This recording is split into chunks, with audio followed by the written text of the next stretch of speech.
Uso na talaga ngayon yung mga online payment, online class, pati nga online check-up na uso na rin. Kaya eto, mag-online gala muna kayo. O diba, yung introvert ka pero nakakapag-travel ka pa din. Gamit nga lang ang mata, hindi ang paa. Kung hindi ka pa nakakarating ng Albay, eto magkakaroon ka ng idea kung saan may magandang view ang Mayon. Ilista nyo na tong Kitinday Green Hills at Albay Highlands Park na ngayon lang din namin napuntahan. Kung magandang nature sa buong Pilipinas ang hanap nyo, ang Albay Province ay consistent na kasama sa top and most iconic destination sa bansa dahil sa natatangi nitong ganda na humahalina lalo na sa mga turista. Nung nasa biyahe nga kami, napag-usapan namin na bakit kaya sa Bicol pa nilagay ang Mayon Volcano. Bakit hindi na lang sa Manila, Bulacan o mga karatig probinsya para malapit lang? Naisip ko na syempre para puntahan din ng mga tao yung southeastern part ng Luzon dahil magiging overcrowded na masyado ang Manila.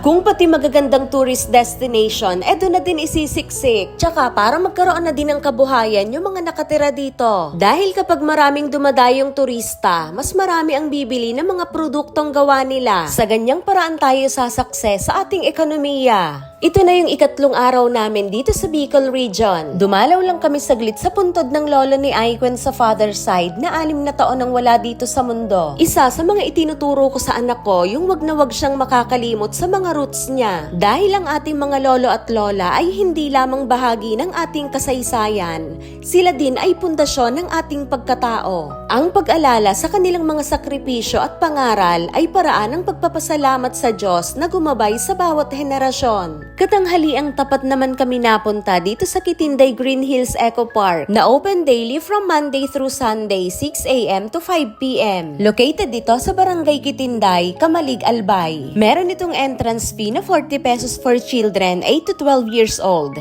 70 pesos for adult, and 60 pesos for senior citizen and PWDs. At ang mga batang 7 years old pababa ay libre. Kasama na dyan sa binabayaran ang 20 pesos na LGU environmental fee. Pwede rin kayong mag-prenup dito na 3,000 pesos naman ang bayad. Maglalakad nga pala kayo dito guys, paakyat ng mga 200 steps o 10 to 15 minutes short hike mula sa registration area hanggang sa marating nyo yung kubo sa taas na pahingahan bago umakyat ng view deck. Hindi naman to mahirap akyatin at pwede namang magpahinga kapag medyo pagod na. Sementado naman yung hagdan paakyat at may hawakan naman sa gilid. Pasasaan ba't makakarating din tayo sa taas? Tiwala lang sa mga tuhod natin na sumasakit-sakit na. After ng ilang minutong akyatan, narating na pala natin ang rest area bago umakyat ng view deck. Ikaw na lang mamimili kung sa left ba o right ka aakyat, parehas namang maganda ang mga tanawin. Sa usaping geology o yung pag-aaral sa physical structure ng Earth,